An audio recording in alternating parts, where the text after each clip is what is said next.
আজকে আমরা ফিজিক্সের একটা ইম্পর্টেন্ট টপিক, ইম্পর্টেন্ট চ্যাপ্টার করতে চলেছি, সেটা হলো হিট।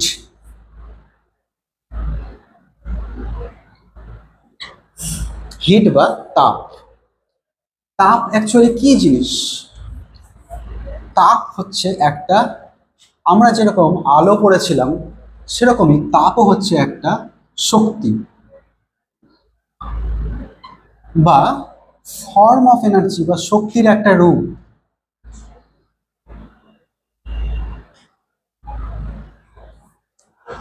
আমি যদি কোনো জিনিসকে আগুনে রাখি বা গরম করি, সেটা কিন্তু আস্তে আস্তে তার তাপটা বা তার উষ্ণতাটা আস্তে আস্তে বেড়ে যায়। তাকে হাত দিলে আমরা বুঝতে পারবো যে জিনিসটা গরম হচ্ছে, আমাদের ছ্যাঁকা লাগবে। তো আমি যদি কোনো একটা অবজেক্টকে আমি যদি আগুন দিয়ে তাপ দিই, সেটার জন্য, তাপ দেওয়ার জন্য এর উষ্ণতাটা বা টেম্পারেচারটা কিন্তু বাড়বে। আর বাড়ার জন্য কিন্তু আস্তে আস্তে জিনিসটা গরম হয়ে যাবে। তো এটা একটা বস্তু ছিল, যেরকম ছিল সেরকমই আছে, কিন্তু আমি কিছু একটা দিয়েছি এর মধ্যে, যেটা দেওয়ার জন্য ওর উষ্ণতাটা বেড়ে গেল। তো আমি যে জিনিসটা দিয়েছি সেটা হচ্ছে একটা শক্তি, যে শক্তিটা ওর উষ্ণতাটাকে বাড়িয়ে দিল। এই শক্তিটাই হচ্ছে অ্যাকচুয়ালি তাপ। তাপে অ্যাকচুয়ালি কি হয়, কোনো কঠিন পদার্থ বা তরল পদার্থ বা গ্যাসীয় পদার্থ, ধরো কঠিন পদার্থের মধ্যে অণুগুলো কিন্তু খুব কাছাকাছি অবস্থান করে, ঠিক আছে? আর কাছাকাছি অবস্থান করার সাথে সাথে তাদের মধ্যে একটা জিনিস কাজ করে, সেটা হচ্ছে আন্তর আণবিক আকর্ষণ বল বা ইন্টারমলিকুলার ফোর্স। তো এই যে আন্তরাণবিক আকর্ষণ বল জিনিসটাকে কি হয়, এটার জন্য কি হয়, ধরো কোনো কঠিন পদার্থের আমি দুটো অণু নিলাম, অণু দুটো কিন্তু অ্যাকচুয়ালি দুটো কাছাকাছি শুধু থাকে না, এরা ভাইব্রেট করে, এরকম এরকম এরকম এরকম করে ভাইব্রেশন হতে থাকে এদের মধ্যে। তো এই যে ভাইব্রেশন, এই ভাইব্রেশনটাই হচ্ছে অ্যাকচুয়ালি হিট। মানে এই যে ভাইব্রেশন হচ্ছে, ও নিশ্চয়ই একটা গতিশক্তি পাচ্ছে, মানে ওদের মধ্যে কোনো একটা কাইনেটিক এনার্জি আছে যেটার জন্য ওরা ভাইব্রেট করছে। এই ভাইব্রেশন বা এই যে গতিশক্তি, এই সমস্ত অণুগুলোর মধ্যে যে টোটাল ভাইব্রেশন হচ্ছে, তাদের যে টোটাল গতিশক্তি, যে গতিশক্তির জন্য ভাইব্রেশন হচ্ছে, তাদেরকে সাম করলে আমরা কিন্তু পাবো যেই এনার্জিটা, সেটাকে আমরা বলবো হিট। মানে কি, এরা ধরো আগে এরকম অবস্থায় ছিল, ঠিক আছে? এবার যদি আমি এদেরকে একটা এনার্জি দিই, কোন এনার্জি, সেটা যদি হিট এনার্জি দিই, তাহলে কিন্তু এদের মধ্যেকার ভাইব্রেশনটা আরো বেড়ে যাবে। হিট মানে আমি ওদের মধ্যে আরো শক্তি দিলাম। কিসের শক্তি? আরো জোরে জোরে ভাইব্রেশন করার শক্তি দিলাম। তাহলে কিন্তু ওরা আরো বেশি কাঁপতে শুরু করবে। এবার একইভাবে আমি যদি গ্যাসের কথা বলি, গ্যাসের মলিকিউলদের মধ্যে কিন্তু আন্তরাণবিক আকর্ষণ বলগুলো খুব কম, এবং এরা দূরে দূরে থাকে, এবং এরা হ্যাপাজেটলি এদিক থেকে ওদিক, ওদিক থেকে এদিক ছোটাছুটি করে। আর এটার জন্য এই যে ছোটাছুটি করছে, ধরো এ এদিকে যাচ্ছে, এ এদিকে যাচ্ছে, এ এদিকে যাচ্ছে, র্যান্ডামলি ছোটাছুটি করছে। ছোটাছুটি করার জন্য এদের মধ্যে কিন্তু একটা গতিশক্তি আছে। এই গতিশক্তিটাকেই আমরা বলবো কাইনেটিক এনার্জি। আর টোটাল গতিশক্তিটাকে আমরা যদি সাম করি, তাহলে পাবো সেটা হচ্ছে হিট বা তাপ। তাহলে তাপ কি জিনিস, সেটা আমাদের একটা বেসিক ধারণা পাওয়া গেল। তাহলে কোনো বস্তুকে যদি আমি বাইরে থেকে শক্তি দিই, গ্যাসটাকে যদি আমি বাইরে থেকে শক্তি দিই, তাহলে গ্যাসের অণুগুলো কিন্তু আরো জোরে জোরে এদিক ওদিক ছোটাছুটি করবে, ঠিক আছে? তার মানে ধরো ফর এক্সাম্পল আমি এই ঘরে অনেকজনকে একসাথে বসিয়ে দিলাম, আর বসিয়ে দিয়ে বললাম যে তোমরা খুব জোরে এদিক ওদিক ছোটাছুটি করো। ওরা কি করবে? সবাই এদিক ওদিক ছুটবে, দেওয়ালে ধাক্কা খাবে, এদিকে ওদিকে ধাক্কা খাবে। তার মানে কি, ঘরের যে দেওয়ালে ধাক্কা খাচ্ছে বা বিভিন্ন জায়গায় ধাক্কা খাওয়ার হারটা বেড়ে যাচ্ছে। এই ধাক্কা খাওয়ার হারটা বাড়ার জন্য কিন্তু কোনো জিনিসকে আমি যত তাপ দিব, এদের মধ্যে গতিশক্তি তত বাড়বে। এবং গতিশক্তি বাড়ার জন্য কিন্তু এরা এই যেখানে রাখা আছে, ধরো এই গ্যাসটাকে ধরো একটা কাচের জারে রাখা আছে, গতিশক্তি বাড়ার জন্য কিন্তু অণুগুলো, গ্যাসের এই মলিকিউলসগুলো আরো জোরে জোরে দেওয়ালে ধাক্কা খাবে, যার জন্য চাপ আরো বেড়ে যাবে, গ্যাসের দেওয়ালে চাপ বেড়ে যাবে। এটার ব্যাপারে ডিটেলসে আমরা একটু পরে পড়ব। তো কথা হলো আমি কোনো বস্তুকে কি দিচ্ছি, কোন শক্তি দিচ্ছি, গরম করছি। গরম করছি মানে হিট দিচ্ছি।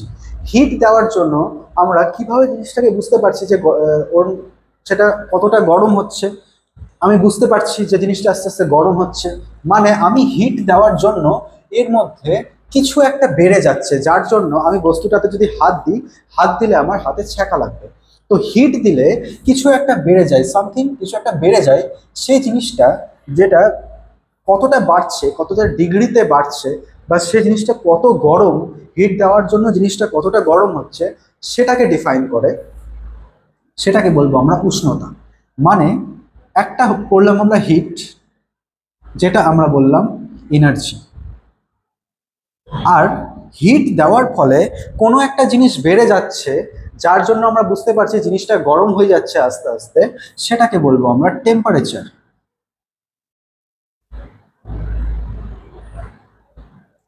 তাহলে হিট দিলে টেম্পারেচার বাড়ছে। টেম্পারেচারকে বলে যে কোনো জিনিস কতটা গরম তার মেজারমেন্ট, বা এটাকে বলবো আমরা ডিগ্রি অফ হটনেস। ঠিক আছে, এবার আমরা একটু এককের দিকে যাই, যে টেম্পারেচার আর হিট। প্রথম কথা, টেম্পারেচার আর হিট একই জিনিস না, আলাদা আলাদা জিনিস। আমি যদি আরেকটু জিনিসটাকে আলাদা করার চেষ্টা করি, একটা সিম্পল এক্সাম্পল দিয়ে, ধরো একটা গ্লাস রাখা আছে, এই গ্লাসটা চওড়া, ঠিক আছে, আর এই গ্লাসটা একটু পাতলা।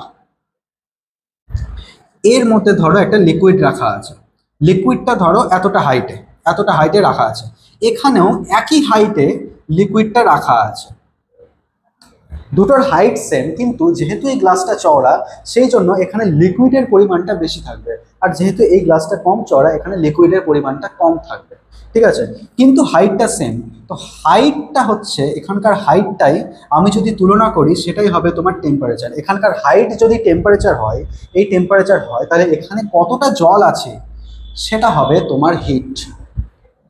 এটা এখানে মানে টেম্পারেচার সমান হতে পারে কিন্তু হিট আলাদা আলাদা হতে পারে, তাপ শক্তি আলাদা আলাদা হতে পারে। মানে হাইটটা সেম হতে পারে কিন্তু এখানে টোটাল কোয়ান্টিটি অফ লিকুইড কিন্তু আলাদা আলাদা হচ্ছে। মানে এখানে হাইট হচ্ছে temperature, total quantity of liquid হচ্ছে হিট। ঠিক আছে, এবার আমরা যাই একটু এককের দিকে। কোনটার একক কি? একটা হচ্ছে হিট, যেটা এনার্জি। আরেকটা হচ্ছে টেম্পারেচার, যেটা হচ্ছে হিট কতটা আছে বা ডিগ্রি অফ হটনেস কতটা, সেটা। তো হিটের একটা একক হলো, যেটা এসআই ইউনিট, সেটা হচ্ছে জুল, এসআই ইউনিট। আর আরেকটা পপুলার ইউনিট আছে, সেটা হচ্ছে তোমার ক্যালোরি। তো জুল আর ক্যালোরির মধ্যে কিন্তু একটা সম্পর্ক আছে। কি সম্পর্ক? 1 ক্যালোরি সমান সমান সমান 4.186 জুল, বা এটাকে 4.2 জুল এটাও লেখা যায়। তো 1 ক্যালোরি আর 1 জুলের, ক্যালোরি আর জুলের মধ্যে এটা কিন্তু সম্পর্ক। সেম ভাবে টেম্পারেচার, টেম্পারেচারের এসআই ইউনিট আছে। এসআই ইউনিট হলো কেলভিন।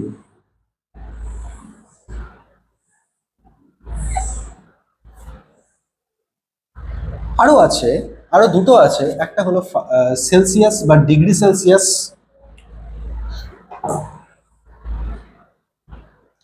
একটা হলো ডিগ্রি সেলসিয়াস, আরেকটা হলো ডিগ্রি ফারেনহাইট। একটা হচ্ছে কেলভিন বা কে, একটা ডিগ্রি সেলসিয়াস আর ডিগ্রি ফারেনহাইট। তো এদের মধ্যে কিন্তু সম্পর্ক আছে, কিন্তু এসআই ইউনিট কিন্তু কেলভিনে।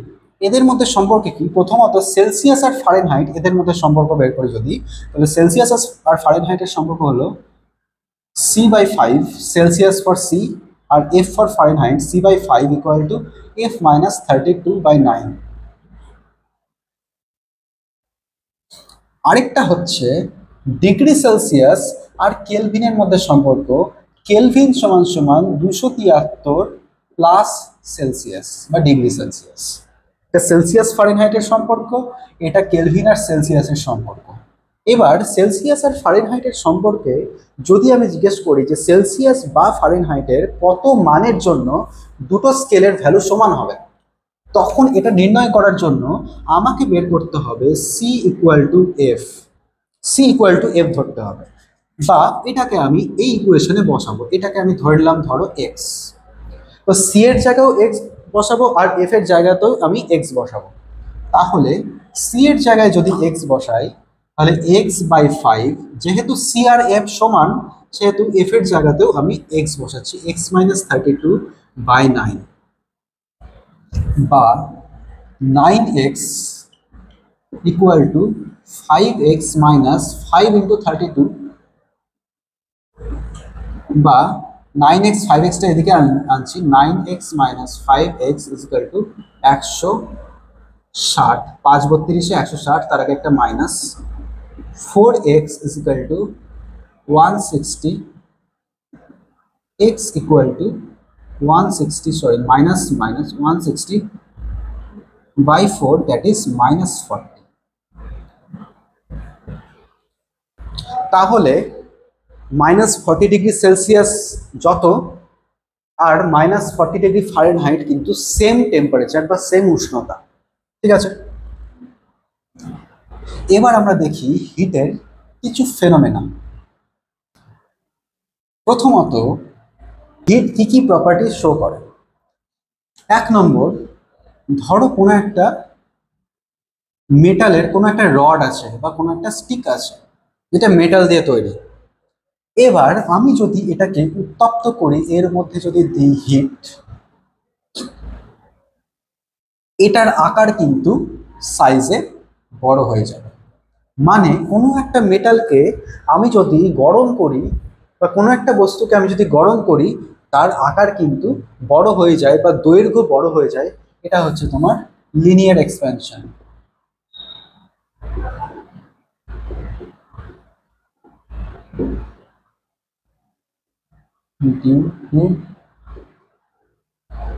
হিট। আবার কোনো একটা বস্তুকে, লিনিয়ার না, কথাটা লেন্থ এক্সপ্যানশন। কোনো একটা বস্তু যার একটা ক্ষেত্রফল আছে, একে যদি আমি ফার্দার গরম করি, এর ক্ষেত্রফলটা বড় হয়ে যাবে, ঠিক আছে। এটাকে বলবো আমি এরিয়া এক্সপ্যানশন বা ক্ষেত্রফলের বৃদ্ধি, এরিয়া এক্সপ্যানশন। আবার কোনো একটা বস্তুর আছে আয়তন বা ভলিউম,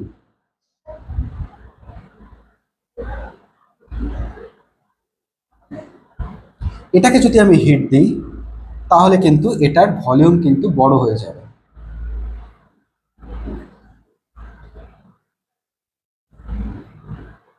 ভলিউম বড় হয়ে গেল, এটাকে বলবো আমি ভলিউম এক্সপ্যানশন, ঠিক আছে। এটা গেল এক ধরনের প্রপার্টি। আরেকটা কি জিনিস দেখায় যে কোনো বস্তুকে যদি আমি গরম করি,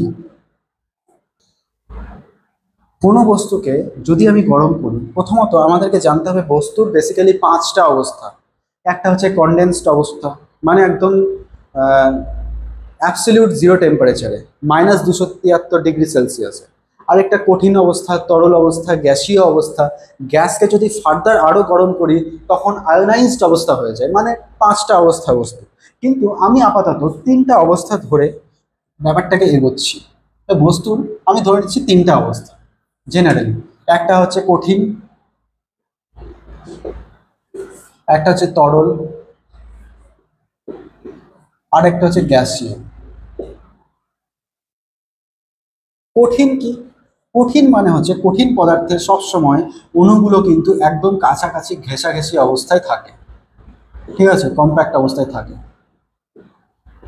লিকুইডে কি? লিকুইডে মলিকিউলগুলো দূরে দূরে থাকে, একটু দূরে দূরে থাকে। আর গ্যাসে কি? গ্যাসে মলিকিউলগুলো একদম দূরে দূরে থাকে, ঠিক আছে।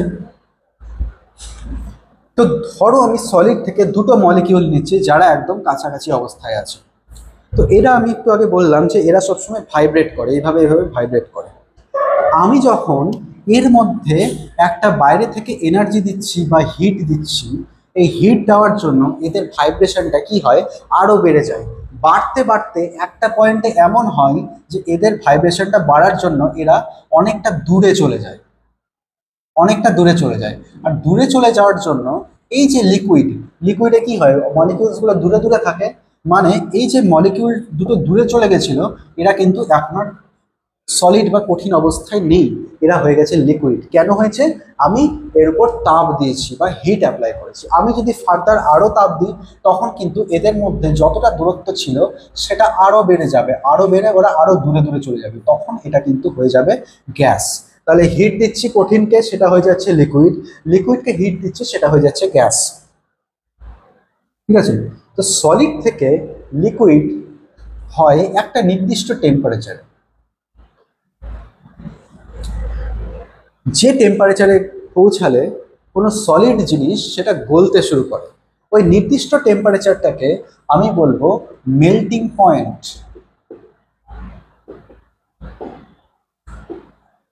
আবার লিকুইড থেকে গ্যাস হয় একটা নির্দিষ্ট টেম্পারেচারে। কি হয়, যে ধরো এটা একটা লিকুইড আছে, এই লিকুইডের গোটাটা লিকুইডের সব পার্ট ফুটতে শুরু করেছে এবং সব পার্ট থেকে গ্যাস বা বাষ্প বেরোতে শুরু করেছে। যে এমন অবস্থায়, মানে এমন একটা নির্দিষ্ট টেম্পারেচার থাকে যেখানে লিকুইডটা ফুটতে শুরু করে, মানে ওর সমস্ত পার্ট বাষ্পে পরিণত হতে শুরু করে, তখন এটাকে বলবো আমি স্ফুটনাঙ্ক, ভেপোরাইজিং পয়েন্ট।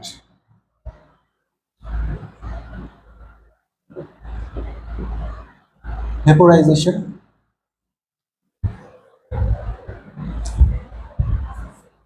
বা বয়েলিং পয়েন্ট। লিকুইড থেকে যে নির্দিষ্ট উষ্ণতায় লিকুইডটা ফুটতে শুরু করে তাকে আমরা স্ফুটনাঙ্ক বা বয়েলিং পয়েন্ট বলবো। ঠিক আছে। তো ব্যাপার কি হয়, ধরো আমি আইস একটা গ্লাসের মধ্যে, একটা কাচের গ্লাসের মধ্যে রেখেছি আইস বা বরফ। ঠিক আছে, বরফ হচ্ছে একটা কঠিন অবস্থা জলের, দ্যাট ইজ সলিড। তো এর উষ্ণতা ধরো আছে -15 ডিগ্রি সেলসিয়াস, এটা কিন্তু বরফের উষ্ণতা। এবার আমি ধরো এখানে একটা থার্মোমিটার সেট করলাম, আর থার্মোমিটার স্কেলের বিভিন্ন রকম রিডিং নিলাম আমি। ঠিক আছে। তো থার্মোমিটার স্কেলে যখন আমি রিডিং নিচ্ছি, এখানে দেখাচ্ছি -15 ডিগ্রি সেলসিয়াস এর তাপমাত্রা আছে। এবার আমি একে আস্তে আস্তে গরম করছি, বরফটাকে আস্তে আস্তে গরম করলে কি হবে, এটা -15-তে আছে, ধরো -10-এ আসলো, তারপর -10-এ আসলো, তারপর -7-এ আসলো, আরেকটু গরম হলো, -5-এ আসলো, এক সময় 0-তে চলে আসবে, 0 ডিগ্রি সেলসিয়াসে আসবে। তখন দেখবে যে বরফের টেম্পারেচারটা কিন্তু বাড়ছে না। ঠিক আছে, বরফের টেম্পারেচার কিন্তু বাড়ছে না। তখন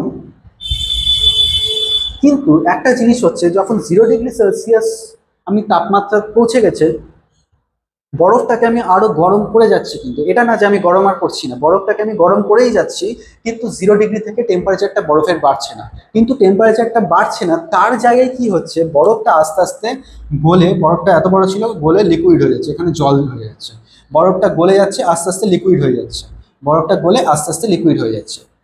যেই গোটা বরফটা লিকুইড হয়ে গেল, তখন দেখবো আবার টেম্পারেচারটা 0 থেকে বাড়তে শুরু করে দিচ্ছে, মানে 0 থেকে আবার 10, +10 ডিগ্রি সেলসিয়াস, +20 ডিগ্রি সেলসিয়াস, এইভাবে বাড়তে শুরু করে দিয়েছে। মানে কি, যে এমন একটা পয়েন্ট টেম্পারেচারের যেখানে আমি যতই তাপমাত্রা দিতে থাকছি, সেখানে কিন্তু বরফের টেম্পারেচারটা, যতই গরম করি জিনিসটাকে, ওর তাপমাত্রা কিন্তু বাড়ছে না, বরফের তাপমাত্রা এক জায়গায় ফিক্স থাকছে। সেখানে কিন্তু আমি বলবো যে হিটটা যে আমি দিচ্ছি সেটা কোথাও হারিয়ে যাচ্ছে, সেটা কিন্তু টেম্পারেচারকে বাড়াচ্ছে না। ঠিক আছে। আর টেম্পারেচারকে বাড়াচ্ছে না, তার মানে এই যে হিটটা আমি দিয়ে যাচ্ছি সেটা হারিয়ে যাচ্ছে, এটাকে বলবো আমি ল্যাটেন্ট হিট বা লীন তাপ।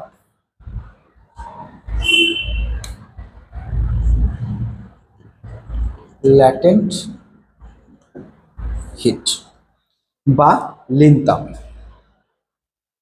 এই যে বরফ থেকে জল হতে যে ল্যাটেন্ট হিট বা লিঙ্ক তাপটা লাগে সেটা কিন্তু 80 ক্যালোরি পার গ্রাম, 80 ক্যালোরি পার গ্রাম। মানে 1 গ্রাম বরফকে পুরোপুরি জলে পরিণত হতে আমাকে এক্সট্রা যে হিটটা দিতে হচ্ছে, যেটা টেম্পারেচার বাড়াচ্ছে না, ওই হিটটার ভ্যালু কিন্তু 80 ক্যালোরি প্রতি 1 গ্রাম বরফে। অ্যাকচুয়ালি কি হয়, আমি যখন হিট দিই, হিট কিন্তু জেনারেলি টেম্পারেচারকে বাড়িয়ে দেয়। ঠিক আছে, হিট জেনারেলি টেম্পারেচারকে বাড়িয়ে দেয়, কিন্তু এই যে যখন 0 ডিগ্রি সেলসিয়াসে আসছে, 0 ডিগ্রি সেলসিয়াস হচ্ছে আইসের মেল্টিং পয়েন্ট। যখনই 0 ডিগ্রি সেলসিয়াসে আসছে, এবার যে আমি হিটটা দিচ্ছি তারপর, যেটাকে ল্যাটেন্ট হিট বলছি, যেটা টেম্পারেচারকে বাড়াচ্ছে না, সেই হিটটা কিন্তু কি করছে, টেম্পারেচার বাড়াচ্ছে না, তবে এদের মধ্যে যে মলিকিউলসগুলো আছে, যারা কাছাকাছি ছিল, একটু আগে বললাম কাছাকাছি মলিকিউলসগুলো ছিল, এদেরকে কিন্তু সেপারেট করতে বা এদের মধ্যে যে অ্যাট্রাকশন ফোর্সটা, এটাকে উইক করতে সাহায্য করছে। ওই জন্য এখানে কিন্তু মানে হিটটা কিন্তু এই কাজে ব্যস্ত হয়ে যাচ্ছে, ওই জন্য ও কিন্তু আর টেম্পারেচার বাড়াতে পারছে না। এটাকে আমরা ল্যাটেন্ট হিট বলবো। সেম ভাবে যখন জলের টেম্পারেচার 10 থেকে 20 করলাম, 20 থেকে ধরো এক সময় বাড়তে বাড়তে 80 গেল, তারপর 100 গেল, এই সময় কিন্তু 80তে গিয়ে দেখবো জলটা, বরফটা প্রথমত পুরোপুরি গলে জল হয়ে গেছে 0 ডিগ্রিতেই। এবার 100তে গিয়ে দেখবো যে আবার টেম্পারেচার থেমে গেছে, জলের টেম্পারেচার আর বাড়ছে না, 100 ছিল 100ই আছে, ও কিন্তু আর বাড়ছে না। কিন্তু সেই জায়গায় কি দেখবো, জলটা আস্তে আস্তে ফুটতে শুরু করে দিয়েছে। ফুটতে শুরু করে দিয়েছে মানে ওর প্রত্যেকটা মলিকিউল এখন আস্তে আস্তে গ্যাসে পরিণত হতে শুরু করে দিয়েছে। তো এই যে 100 ডিগ্রি সেলসিয়াসে কি হচ্ছে, জলটা ফুটছে, এবং এরপর যে আমি হিটটা দিচ্ছি জলের উপর, ও কিন্তু আর বাড়ছে না, ও কিন্তু আর টেম্পারেচারকে বাড়াচ্ছে না, ও বরঞ্চ জলটাকে বা লিকুইড যে জল, ওয়াটারটাকে লিকুইড স্টেট থেকে গ্যাসিয়াস স্টেটে কনভার্ট করতে ব্যস্ত হচ্ছে। মানে জলের মধ্যে যে লিকুইডে যে অণুগুলো কাছাকাছি ছিল, সেটা কিন্তু আরো দূরে সরে যাচ্ছে, দূরে দূরে সরে যাচ্ছে। এটাই হলো তোমার বাষ্পীভবনের লিনতাপ। এই বাষ্পীভবন, এটা ততক্ষণই এই 100 ডিগ্রি সেলসিয়াস উষ্ণতাটা ফিক্স থাকবে, যতক্ষণ পুরোপুরি গ্যাসটা পুরোপুরি জলটা পুরোপুরি ভেপারে বা জলীয় বাষ্পে কনভার্ট না হয়ে যায়। এটা হলো তোমার বাষ্পীভবনের লিনতাপ।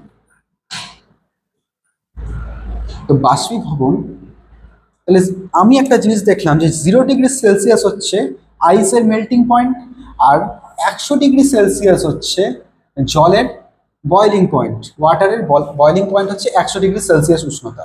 100 ডিগ্রি সেলসিয়াস উষ্ণতায় জলকে যদি আমি ফার্দার গরম করি, তার উষ্ণতা আর বাড়বে না, যে আমি হিটটা দেবো এক্সট্রা, সেটা ল্যাটেন্ট হিট হিসেবে ওই জলের মলিকিউলগুলোকে আস্তে আস্তে দূরে সরিয়ে দেবে, যার জন্য জলটা হয়ে যাবে গ্যাসে কনভার্ট। এবার তোমার বাষ্পীভবনের লিনতাপ কিন্তু 560 অ্যাপ্রক্স ক্যালোরি/গ্রাম। 1 গ্রাম জলকে, 1 গ্রাম ভরের কোনো জলকে যদি আমি পুরোপুরি গ্যাসে কনভার্ট করতে চাই, তখন আমাকে লিনতাপ হিসেবে এই যে 560 ক্যালোরি দিতে হবে। ঠিক আছে, আচ্ছা, তাহলে জল হিট প্রথমত কোনো বস্তুর দৈর্ঘ্য, আকার বা আয়তন বাড়াতে সাহায্য করে, আর দ্বিতীয়ত হিট কিন্তু কোনো বস্তুর অবস্থার পরিবর্তনেও সাহায্য করে। এবার দেখি হিট কিভাবে ট্রান্সফার হয় একটা জায়গা থেকে আরেকটা জায়গাতে। 3 ভাবে ট্রান্সফার হয়। একটা হচ্ছে পরিবহন বা কন্ডাকশন, পরিবহন, পরিচলন, বিকিরণ, কন্ডাকশন, কনভেকশন, আর রেডিয়েশন। কন্ডাকশন কি, হিট কন্ডাক্ট হচ্ছে মানে পরিবহন হচ্ছে।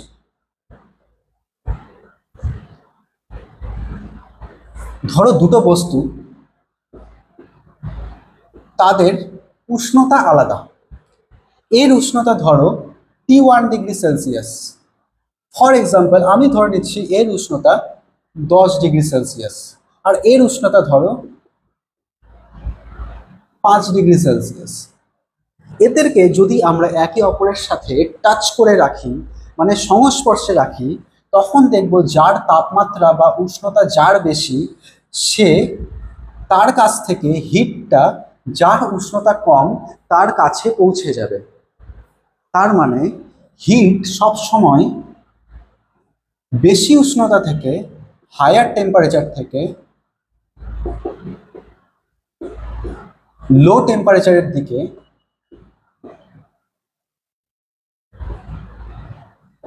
দিকে ওর পরিবহন হয় বা কন্ডাকশন হয়।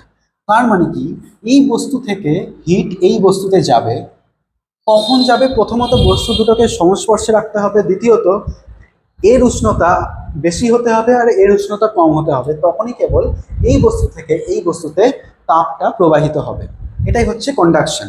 কন্ডাকশনে কি হয়, ধরো এরকম একটা বড় কোনো একটা লাঠি বা কোনো মেটালের স্টিক, যদি আমি এই প্রান্তকে গরম করি আর আমি এইখানে যদি হাত ধরি, দেখতে পাবো যে এই প্রান্তটাও কিছুক্ষণ পর গরম হয়ে গেছে। মানে কি, আমি হিট দিচ্ছি এখানে আর হিটটা পরিবাহিত হয়ে এইখানে চলে যাচ্ছে, এখানে এখানে এখানে হয়ে এখানে চলে যাচ্ছে, তখন এই পার্টটা গরম হয়ে যাচ্ছে। এটাই কিন্তু আসলে কন্ডাকশন। তো সব বস্তু কিন্তু এই হিটের কন্ডাকশন করতে পারে না। মেটাল যেরকম কপার হোক বা আয়রন হোক, ঠিক আছে, এরা কিন্তু হিটকে খুব স্মুথলি পরিবহন করতে পারে, বা সিলভার হোক, যাই হোক, এরা কিন্তু হিটকে পরিবহন করতে পারে, তাপকে এরা এক জায়গা থেকে আরেক জায়গায় নিয়ে যেতে পারে। এদেরকে বলবো আমরা গুড কন্ডাক্টর অফ হিট।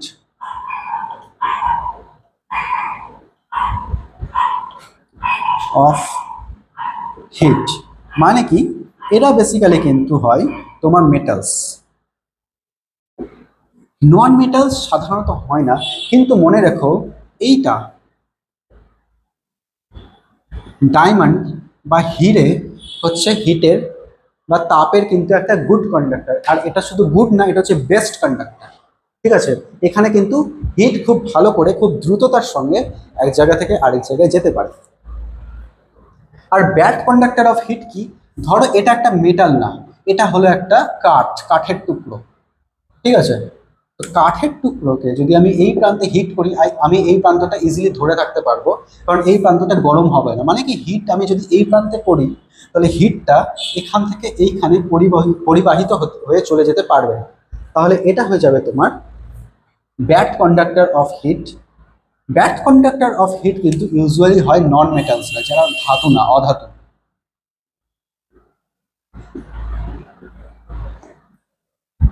ঠিক আছে,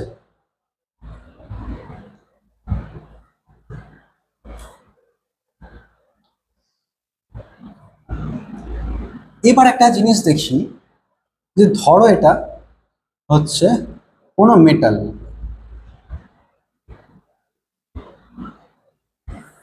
এটা ধরো ওয়াটার রাখা আছে, একে আমি গরম করছি, একেও আমি গরম করছি, একে যে হিটটা দিচ্ছি আমি একেও সেম হিটটা দিচ্ছি।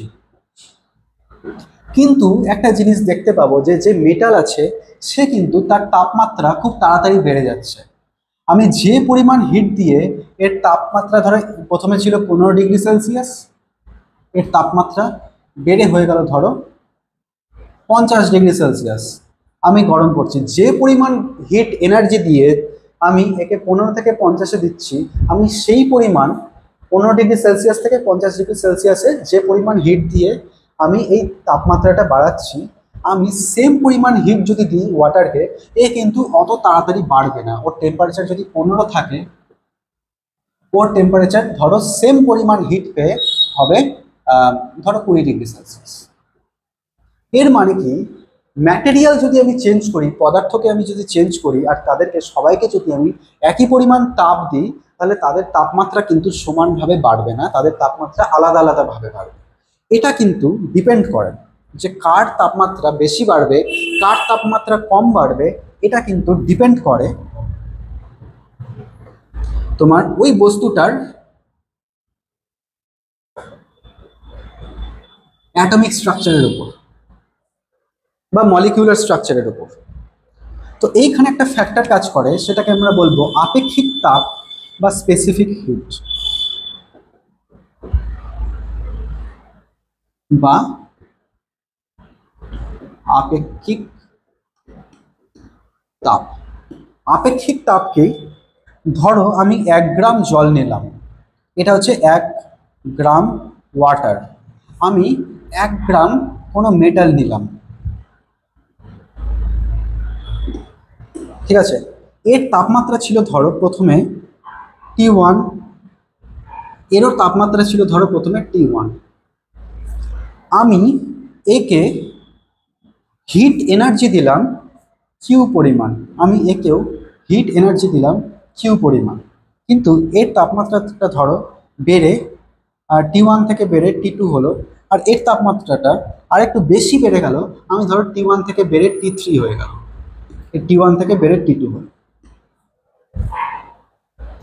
তাহলে এই যে আমি হিটটা দিলাম সেটা সব সময় সমানুপাতিক হয়। কার সমানুপাতিক হয়? যে তাপমাত্রাটা কত বাড়লো তার সাথে সমানুপাতিক হয়, that is T2 minus T1। বা এটাকে আমি লিখতে পারি তাপমাত্রার পরিবর্তন সমান সমান টি, ক্যাপিটাল টি। আরও সমানুপাতিক হয়, কার সাথে সমানুপাতিক হয়? যে বস্তুটার তাপমাত্রা আমি বাড়াচ্ছি তার ভর কত, কতটা তাপ লাগছে, কিউ ভ্যারাইজেস, এটা হচ্ছে 1 নম্বর। আর কিউ ভ্যারাইজেস, যে বস্তুটার তাপমাত্রা আমি বাড়াচ্ছি তার ভর কত, সেটা হচ্ছে এম ধরলাম। তাহলে আমি যদি এই যে 1 আর 2 নম্বর সূত্রটাকে, ইকুয়েশনটাকে কম্বাইন করি যৌগিক ভেদের নিয়ম মেনে, তাহলে কম্বাইন করলে হবে কিউ ভ্যারাইজেস এম টি। এম হচ্ছে বস্তুর ভর আর টি হচ্ছে কতটা তাপমাত্রা বাড়ছে বা চেঞ্জ হচ্ছে।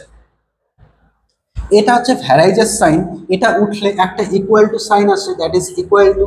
আর ইকুয়াল টু আসলে এখানে একটা কনস্ট্যান্ট আসে, সেটাকে আমি ধরলাম সি, সি এম টি। এই যে কনস্ট্যান্ট, এটাকে আমরা বলবো স্পেসিফিক হিট বা আপেক্ষিক তাপ, দ্যাট ইজ সি।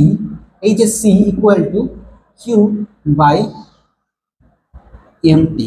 আমি যদি এটার সংজ্ঞা বলি, সংজ্ঞা সবসময় নিচের জিনিসগুলোকে একক ধরে করতে হয়, মানে কি নিচের জিনিসগুলোকে আমি 1 বানিয়ে নেব। নিচের জিনিসগুলোকে আমি যদি 1 বানিয়ে নিই, কিউ বাই 1 ইন্টু 1, তাহলে সি ইকুয়াল টু কিউ। যাই হোক, কি বলবো, যে একক ভরের কোনো বস্তুর উষ্ণতা একক ডিগ্রি সেলসিয়াস বা 1 ডিগ্রি সেলসিয়াস বৃদ্ধি করতে যে পরিমাণ তাপ লাগে, সেটাকে 1 ডিগ্রি সেলসিয়াস বা কেলভিন যে পরিমাণ তাপ লাগে, সেটাকেই বলবো আমি ওই বস্তুর আপেক্ষিক তাপ বা স্পেসিফিক হিট। ঠিক আছে, তাহলে এই স্পেসিফিক হিটের আমি যদি ইউনিট জিজ্ঞেস করি, ইউনিট বের করতে চাই, তখন এর এসআই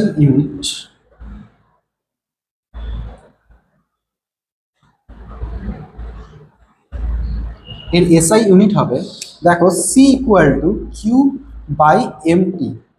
ঠিক আছে, তাহলে কিউ, কিউ মানে কি? তাপ। তাপের এসআই ইউনিট হচ্ছে জুল, আর এম হচ্ছে মাস, মাসের এসআই ইউনিট হচ্ছে কেজি, আর টি হচ্ছে টেম্পারেচার, টেম্পারেচারের এসআই ইউনিট হচ্ছে কেলভিন। তাহলে সি বা স্পেসিফিক হিটের এসআই ইউনিট কি হবে? Joule per KG per Kelvin. ঠিক আছে, এটা হয়ে গেল তোমাদের স্পেসিফিক হিট এবং হিট চ্যাপ্টারে যা যা আসতে পারে সমস্ত কিছু। এবার আমরা পড়ছি যে গ্যাস কীরকম বিহেভ করে। আমি প্রেশার বাড়াবো, উষ্ণতা বাড়াবো, চাপ, তার ভলিউম বাড়াবো বা কমাবো, সমস্ত কিছু অ্যাপ্লাই করলে গ্যাস কীরকমভাবে বিহেভ করে, that is behaviour of gases. Of বলতে গেলে আমরা যেটা পড়বো সেটা actually behaviour of real gases বা আদর্শ গ্যাসের বিহেভিয়ার, সরি রিয়েল না, আইডিয়াল গ্যাস। আদর্শ গ্যাসের বিহেভিয়ার পড়বো। এটা কিরকম হয়? ধরো এটা হচ্ছে একটা কাঁচের জার, কাঁচের জারে এরকম একটা পিস্টন রাখা আছে, পিস্টনটা ওপরে নিচে মুভ করতে পারে, এটা হচ্ছে একটা হাতল। এই হাতল দিয়ে আমি যদি চাপ দিই পিস্টনটা নিচে যাবে, আমি যদি পিস্টনটাকে উপরে ওঠাই এটা উপরে চলে যেতে পারবে। এবং এই পিস্টনটা কিন্তু এয়ার টাইট, যখন আমি উপরে ওঠাচ্ছি পিস্টনটাকে বা নিচে নামাচ্ছি সে তখন কিন্তু এর ভেতরে, ধরো এর ভেতরে আছে গ্যাস বা গ্যাসের অণু, আমি যখন পিস্টনটাকে নিচে নামাচ্ছি বা পিস্টনটাকে উপরে ওঠাচ্ছি তখন কিন্তু এই গ্যাসের অণুগুলো কিন্তু কেউ বাইরে বেরিয়ে যাবে না। ঠিক আছে, ধরো এটা হচ্ছে একটা সিস্টেম যেখানে আছে গ্যাস একটা কাঁচের জারে, এটা হচ্ছে একটা পিস্টন। এবার কি করলাম, আমি এই পিস্টনটাকে চেপে নিচের দিকে নামিয়ে দিলাম, চেপে আরেকটু নিচের দিকে নামিয়ে দিলাম। তখন কি হবে, এই অণুগুলো কিন্তু একজনও বাইরে বেরোতে পারছে না।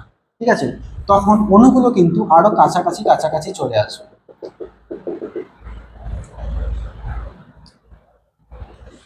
তাহলে কি হলো ব্যাপারটা, অণুগুলোর যে টোটাল ভর, যেহেতু কেউ বেরোতে পারছে না, টোটাল ভরটা কিন্তু অ্যাকচুয়ালি সেম আছে, যটা অণু ছিল তটাই অণু আছে, কিন্তু যতটা জায়গা জুড়ে ছিল এই বেশি জায়গা জুড়ে জুড়ে ছিল, এই কম জায়গা জুড়ে। তাহলে যতটা জায়গা জুড়ে ছিল সেটার পরিবর্তন হলো, আমি চাপকে বাড়ালাম, বেশি চাপ দিলাম, চাপ বেশি দেওয়ার জন্য কিন্তু এর আয়তনটা কমে গেল। মানে কি, চাপ যদি বাড়ায় আয়তন কমে যায়। তাহলে চাপ আর আয়তনের সম্পর্ক হয় ব্যস্তানুপাতিক। এটা হচ্ছে বয়েলের সূত্র। বয়েল বলছে চাপ আর আয়তন হয় ব্যস্তানুপাতিক কখন, যখন মাস মানে টোটাল গ্যাসের মাস, আমি যে গ্যাসকে নিয়ে ডিল করছি তার টোটাল ভর কত হবে, সরি কত হবে না, যখন ওই টোটাল ভরটা পাল্টাবে না, মানে এই যে এই সময় যে টোটাল ভরটা ছিল গ্যাসের, এই সময় গ্যাসের ভরটা কিন্তু সমান থাকবে। এখন যদি 1 গ্রাম গ্যাস থাকে, চাপ দেওয়ার পরেও 1 গ্রামই গ্যাস থাকবে, মানে ভর পরিবর্তন হচ্ছে না, পরিবর্তন কি হচ্ছে, আয়তন হচ্ছে। আরেকটা জিনিস পরিবর্তন হয় না, সেটা হচ্ছে টেম্পারেচার বা উষ্ণতা। তাহলে কনস্ট্যান্ট কি থাকে, এটা হচ্ছে বয়েলস ল। বয়েলস ল কি বলছে, চাপ আর আয়তন ব্যস্তানুপাতিক কখন, যখন মাস আর টেম্পারেচার এ দুজন হয় কনস্ট্যান্ট, মানে এরা পরিবর্তিত হয় না। এটা হলো বয়েলের সূত্র।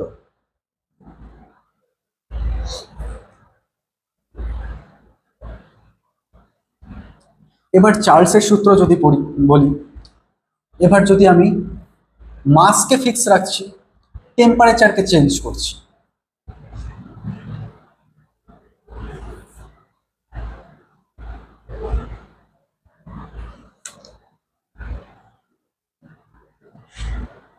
এটা হচ্ছে পিস্টন ছিল, এখানে ছিল গ্যাস, এখানে যদি এবার আমি গরম করি গ্যাসটাকে, ঠিক আছে, গ্যাসটাকে যদি আমি গরম করি কি হবে, এর মধ্যেকার মলিকিউলগুলো এখান থেকে এখানে হিট যাবে, তাপ যাবে, তাপ এনার্জিটা যাবে, এই এনার্জিটা হিট এনার্জিটা কি করবে, এই যে মলিকিউলস গুলো ছিল এদের গতিবেগকে আরো বাড়িয়ে দেবে। আর বাড়িয়ে দেওয়ার জন্য কি হবে, এরা আরো জোরে জোরে ছোটাছুটি করবে আর আরো জোরে জোরে পিস্টনটার গায়ে কিন্তু ওরা ধাক্কা মারবে। ঠিক আছে, আসলে ধাক্কা মারবে চারিদিকে, কিন্তু পিস্টনটার গায়ে ধাক্কা মারার জন্য কি হবে, এই পিস্টনটা ওপরে উঠে চলে আসবে, তখন ওদের গতিবেগ কিন্তু আরো বেড়ে যাবে। মানে কি, তাপ দিচ্ছি আমি আমি কিন্তু পিস্টনটাকে আর চাপছি না। ঠিক আছে, মানে আমি প্রেশারটাকে কিন্তু ফিক্স রাখছি, পিস্টনটাকে চাপছি না, সেজন্য কিন্তু পিস্টনটা এটার ভলিউম কিন্তু বেড়ে যাবে। আমি বাড়াচ্ছি টেম্পারেচার, টেম্পারেচার বাড়ানোর জন্য বাড়ছে ভলিউম। তো বিজ্ঞানী চার্লস বলছে, যখন আরেকটা জিনিস যে এই মলিকিউলগুলো পিস্টনে ধাক্কা মারছে, পিস্টনটা ওপরে যাচ্ছে, কিন্তু কোনো গ্যাসের মলিকিউলগুলো কিন্তু এখান থেকে বেরোচ্ছে না, আর বেরোচ্ছে না বলে মাস কিন্তু ফিক্স থাকছে। তো চার্লস বলছে যে কোনো বস্তুর মাস, কোনো গ্যাসের যদি মাস ফিক্স থাকে বা ভর ফিক্স থাকে আর প্রেশার ফিক্স থাকে, তাহলে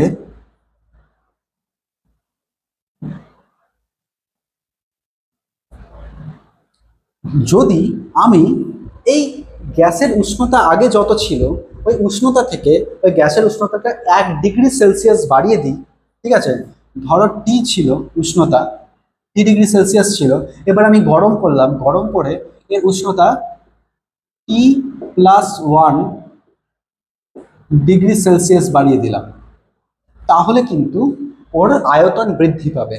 কতটা বৃদ্ধি পাবে? ধরো ওর আয়তন ছিল প্রথমে ভি, ঠিক আছে, ভি ছিল, বিজ্ঞানী চার্লস বলছে যখন মাস আর প্রেসার এরা কনস্ট্যান্ট,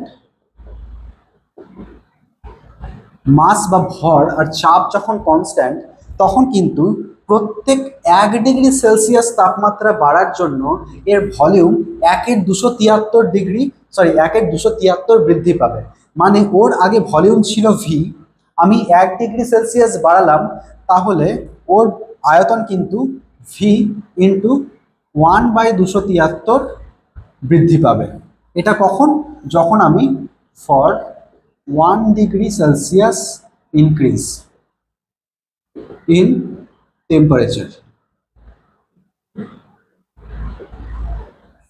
তো ভি যদি আমি এখান থেকে কমন নিই, তাহলে 1+1/273 হবে ওর ভলিউম। কখন হবে? প্রথমে ধরো 0 ডিগ্রি সেলসিয়াসে ওর ভলিউম ছিল V0, ঠিক আছে, 1 ডিগ্রি সেলসিয়াস এবার আমি বাড়ালাম, এবার ওর ভলিউম হয়ে যাবে V1। 1 ডিগ্রি সেলসিয়াস বাড়ানোর জন্য ওর ভলিউম কিন্তু V0-তে যত ছিল তার 1+1/273 বৃদ্ধি পাবে। সেমভাবে যদি আমি 1 ডিগ্রি থেকে এটাকে 2 ডিগ্রি সেলসিয়াস বাড়াই, তাহলে কিন্তু আমি 2 ডিগ্রি সেলসিয়াস পর এটাকে ভলিউম V2 ধরলাম, তখন এটা হয়ে যাবে V2, that is V0 1 plus, এখানে 1-এর জায়গায় আমি লিখবো 2/273। সেমভাবে যদি আমি 0 থেকে 3 ডিগ্রি সেলসিয়াস বাড়াই, তাহলে V3 ইকুয়াল টু হবে V0, 0-তে যত ছিল, ইন্টু 1 প্লাস 3/273। সেমভাবে আমি যদি 0 থেকে T ডিগ্রি সেলসিয়াস উষ্ণতা বাড়াই, তখন VT হবে V0 ইন্টু 1 প্লাস T/273। তাহলে volume of A gas at T equal to V0 into 1 plus T/273, এটা বলছে তোমার চার্লসের সূত্র। এবার এখান থেকে আমি যদি ভলিউমকে টেম্পারেচারকে কমাই, আমি 0 থেকে টিকে কমিয়ে দিলাম, তখন কিন্তু ভিটি হবে সব কিছু সমান V0 ইন্টু 1, এখানে প্লাস হচ্ছিল, এখানে হবে মাইনাস T/273। তাহলে এটা বেসিক্যালি চার্লসের সূত্রের একটা গাণিতিক রূপ। এবার গাণিতিক রূপ যে এটাকে একটু যদি আমি মডিফাই করি, V0 273, এটাকে আমি যোগ করছি 273 প্লাস T/273, এটাকে যোগ করলাম। এবার V0 এই 273টাকে আমি এখানে রাখলাম, 273/273 প্লাস টি। আচ্ছা, টিটা কিন্তু তোমার ডিগ্রি সেলসিয়াস স্কেলে উষ্ণতা। এবার 273 প্লাস টি মানে কত? এটা মানে হচ্ছে ক্যাপিটাল টি, মানে V0/273 ইন্টু, এটাকে আমি বলছি 273 প্লাস টি, মানে temperature in degree Celsius, that is capital T. তার মানে কোনো একটা গ্যাসের ভলিউম কিন্তু 0 ডিগ্রি সেলসিয়াসে কোনো একটা নির্দিষ্টই থাকে।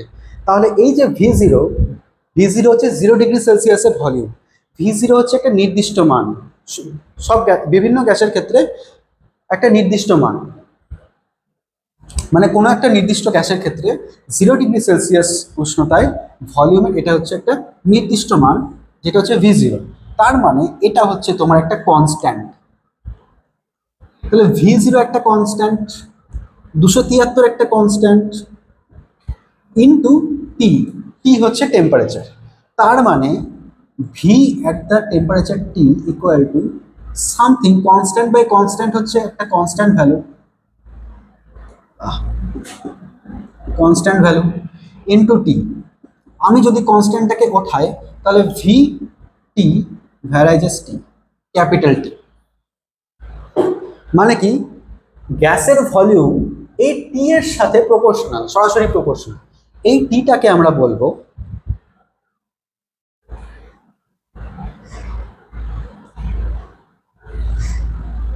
এই টিটাকে আমরা কি পেলাম, এই যে 1+273 প্লাস টি, সরি আমরা এরকম করেছিলাম ভিটি ইজ ইকাল টু ভি0 into 1+t/273 is equal to ভি0 273 প্লাস টি বাই 273।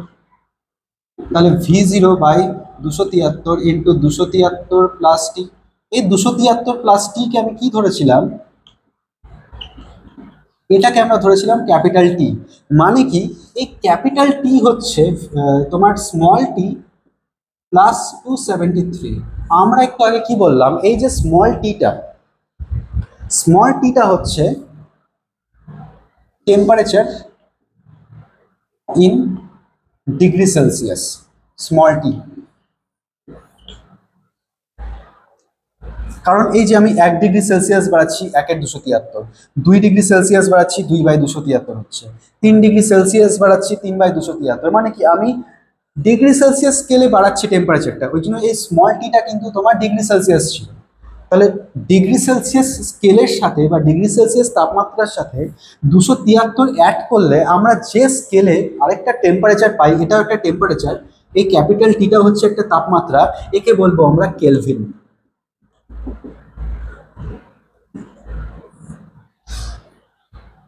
তাহলে কেলভিন স্কেল বা এই যে ক্যাপিটাল টি সমান সমান সেলসিয়াস স্কেল প্লাস 273।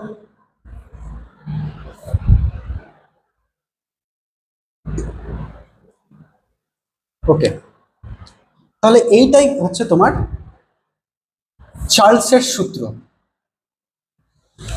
চার্লসের সূত্র হচ্ছে তাহলে টি, টেম্পারেচার ইন কেলভিন স্কেল, তার সাথে প্রপোর্শনাল, ভলিউমের সাথে প্রপোর্শনাল। তাহলে আমরা বয়েলের সূত্রে কি পেলাম, 1 নম্বর পি ভ্যারাইজেস 1/ভি। এটাকে যদি আমরা একটু উল্টে লিখি তাহলে এটাকে লিখতে পারবো ভি ভ্যারাইজেস 1/পি। আবার 2 নম্বর লিখেছিলাম, যেটা হচ্ছে, এটা ছিল বয়েলের সূত্র। আরেকটা দেখেছিলাম যে ভি, এটা হচ্ছে চার্লস ল।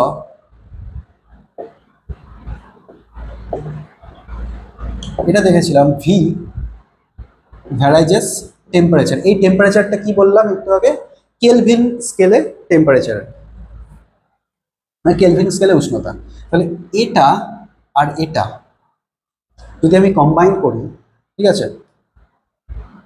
আর চার্লসের লয়ে আরেকটা জিনিস, যে কি কি কনস্ট্যান্ট থাকে, একটা হচ্ছে মাস, আরেকটা হচ্ছে প্রেশার। এটা কিন্তু মাথায় রাখতে হবে। বয়েলসে সূত্রে কনস্ট্যান্ট থাকে হচ্ছে তোমার মাস আর টেম্পারেচার, এই দুটো কনস্ট্যান্ট থাকে। তো যাই হোক, এই দুটোকে এটাকে আর এটাকে যদি আমি কম্বাইন করি তাহলে ভি ভ্যারাইজেস তোমার টি বাই পি হবে। এই দুটো কমন, এই দুটো আলাদা। তো আমরা যৌগিক ভেদের উপপাদ্য অনুসারে আমরা টি ইন্টু 1/পি করে লিখতে পারি, তো তাই তো। তো এই যে ভ্যারাইজেস, এটা যদি ওঠে তো এখানে একটা আসে কনস্ট্যান্ট, আমি এটাকে কে লিখলাম, K equal to T by P.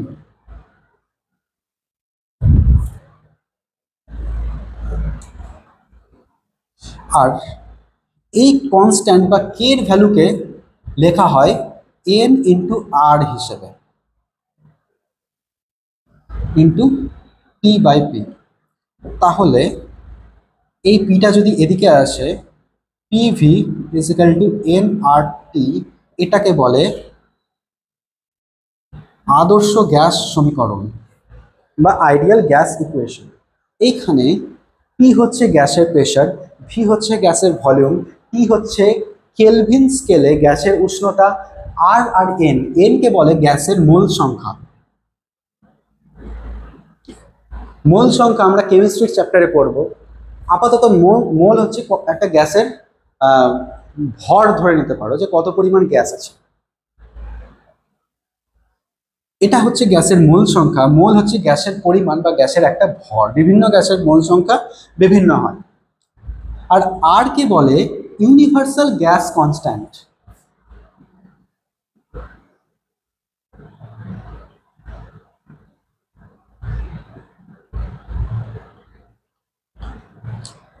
এই আর হলো, আর এর ভ্যালু আছে। প্রথমত আর এর যদি একক বের করি, আর ইকুয়াল টু, দেখো আর ইকুয়াল টু পিভি, এই যে পিভি বাই আরটাকে এদিকে রেখে আমি এন আর টিটাকে নিচে আনছি। তো আমি যদি আর এর ভ্যালুকে বের করতে চাই, প্রথমে আমাকে পি আর ভি ডিভাইডেড বাই এন আর টি বের করতে হবে। দেখো একটা জিনিস, পি হচ্ছে প্রেশার, প্রেশার মানে হচ্ছে বল মানে ফোর্স, উপরে লিখি।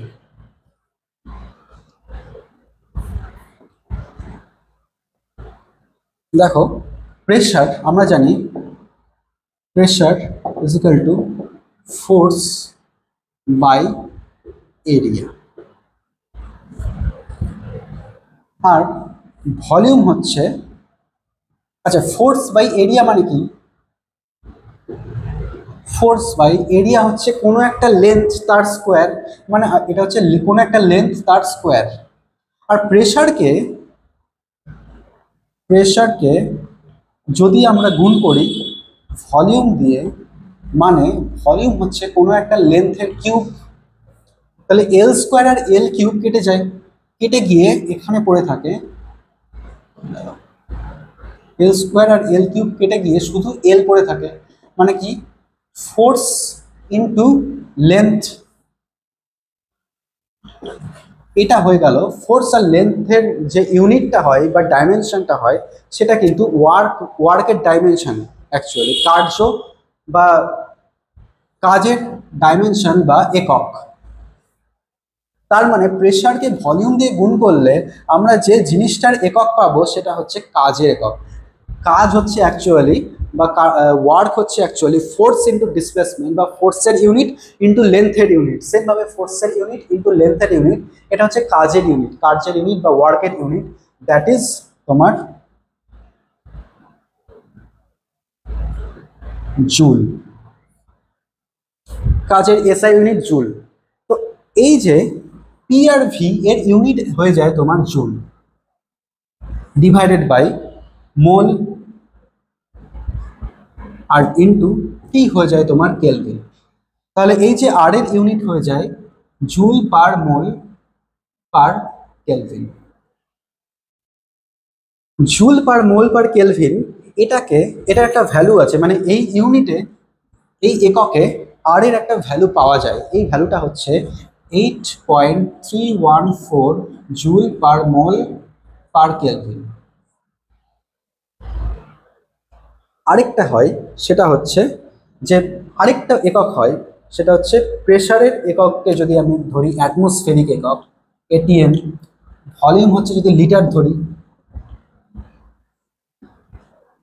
এন হচ্ছে মোল সংখ্যা আর টি হচ্ছে কেলভিন। তার মানে atmospheric pressure into litre per mole per kelvin. এই ইউনিটে কিন্তু আর এর ভ্যালু আরেকটা হয় 0.0821 ATM litre mole inverse kelvin inverse. মানে এই জিনিসটা অ্যাকচুয়ালি এটার ভ্যালু 0.0821 হয়।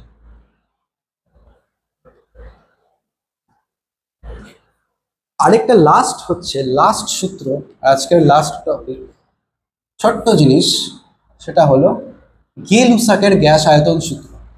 সে ধরো এটা একটা গ্যাস, ঠিক আছে, এখানে এরকম পিস্টন রাখা আছে, এবার এর মধ্যে আছে গ্যাসের মলিকিউল।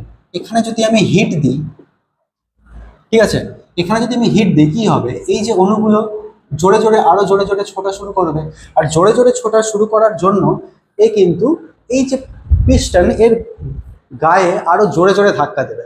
কিন্তু এবার আমি পিস্টনটাকে আর ওপরে উঠতে দেবো না, এই পিস্টনটাকে আমি চেপে এক জায়গায় ধরে রাখবো। মানে ভলিউমকে আমি ফিক্স রাখবো।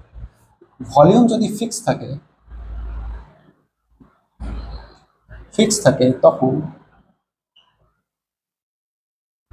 গে-লুসাকের গ্যাস আয়তন সূত্র বলছে যে টেম্পারেচার বাড়লে প্রেশারও বাড়বে, তখন কিন্তু টেম্পারেচার ভ্যারাইজেস হয়ে যাবে প্রেশার।